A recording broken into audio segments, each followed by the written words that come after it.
Question 2, a little bit more interesting. We had 5 spectra, 5 compounds here, some of them with the oxygens that we like, but also throwing in some nitrogens here. Okay, and this gets a little bit tougher. So let's look at spectrum F. What leaps out at you about spectrum F? Well, there's that beautiful OH area. What also should leap out at you is we have this sort of aromatic area around here. So OH and aromatic tells us it's either 6 or 7. Now I could have a pretty good idea right now which it's going to be by looking at the rest of the peaks, but it will be a better idea for me to wait a little while and just emphasize differences between the spectrum of 6 and the spectrum of 7. So moving on to G. And what we see in G is we got this little mess here that's NH. Okay, it's higher than you're going to expect normally for any CH type vibrations. Okay, and it's sort of there, it's okay, but it's not nearly as good as the OH was. So here is an NH. Now what else do we have in this thing? Well, we've got huge big thingy down here, including this nice dominant peak here, more than 1600, about 1650, which one would identify as being a C oxygen double bond. So the presence of the NH and a C double bond O would give me a pretty fair indication that G is compound 10. But even more than that, we've got more messing around in here in this double bonded region, which I'm going to assign, especially based on what we discussed in the previous question, as some carbon-carbon double bond areas. So lots of nice peaks in here, not that beautiful double peak that you see a lot of times for aromatic, huge big mess that's associated predominantly up this end with the carbon-oxygen double bond, and then the rest of them with the carbon-carbon double bonds. So, molecule 10 and spectrum G are out. We've got to worry about what was F, knowing it was one of these two. But let's continue on. Spectrum H. What do we see in spectrum H? Well, the dominant part of this that should leap out at you is a very, very nice narrow peak here at about 2240 or so wave numbers. Now, this area here is reserved for triple bonds. That's a beautiful, sharp, strong triple bond, thus going to be associated with a polar triple bond, and the big polar triple bond is the C triple bond N, the cyanide, the nitrile group.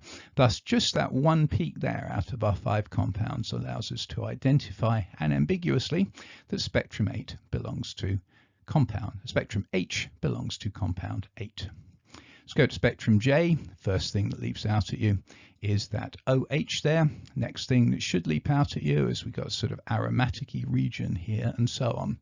So again, aromatic and OH is either 6 or 7. But let me put both spectrum F, that was our one possibility, and spectrum J together on the same page. Okay, again, both of them got the OH, both of them got the aromatic that we've already defined before. Now let's compare them and see what's where and what's not where. Well, the first thing that I would see here is you've got this aromatic, but then you've got another nice strong peak. Okay, this is a polar bond right here, nice strong peak at about 1600. Now 1600 is a little bit too small for a carbon-oxygen double bond, but let's think about what phenol compound 7 has. Okay, you've got lone pair on the oxygen that can feed in to the whole pi cloud. So we can draw that one resonance structure associated with phenol. The lone pair goes in making a double bond here. So lone pair becomes pi electrons. So pi electrons become p electrons here on this carbon. And of course we can spread that negative charge out over the ring. So because the lone pairs on the oxygen in phenol contribute to that ring, which of course makes phenol very, very reactive, that means that this carbon-oxygen bond is much better than a carbon-oxygen single bond. It's closer to a carbon-oxygen double bond. And I would argue that that's what we're seeing right here. That's the carbon-oxygen bond. Drawing it as a double bond because, of course, the problem about getting a 1.5 bond under this format. But that, I think, is the phenol carbon-oxygen bond. The other thing to notice is if this is a carbon-oxygen double bond, then there shouldn't be a carbon-oxygen single bond at about 1000, 1100 and so forth. And indeed, if we look between spectrum F and J J has got a nice strong peak there, right around 1,000, that you would say could well be a carbon-oxygen single bond. So putting all this together, this tells me that compound 7, the phenol, corresponds to spectrum F because of this close to carbon-oxygen double bond and no real carbon-oxygen single bond.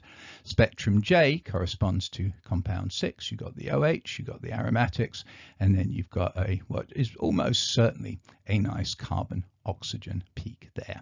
Okay, so a little bit extra. Very happy with the people on our Zoom session who got that. Certainly that's about as tough as it will get at A level, if at all. Now we're left with one spectrum, spectrum K, that we hope will correspond to compound 9. What leaps out at you about K? The NH there. Okay, again, notice it's a nice strong, but it's definitely not as cute and beautiful as the OHs are that we've seen. Now, what else do we have in compound 9? Well, there's nothing aromatic, nothing fun at all around here, but what there is there's this little teeny protuberance right there that corresponds to a triple bond area, and of course you have that carbon-carbon triple bond right there. So spectrum K, process of elimination of course, but you can see that carbon-carbon triple bond there. So overall, there were the answers to question 2.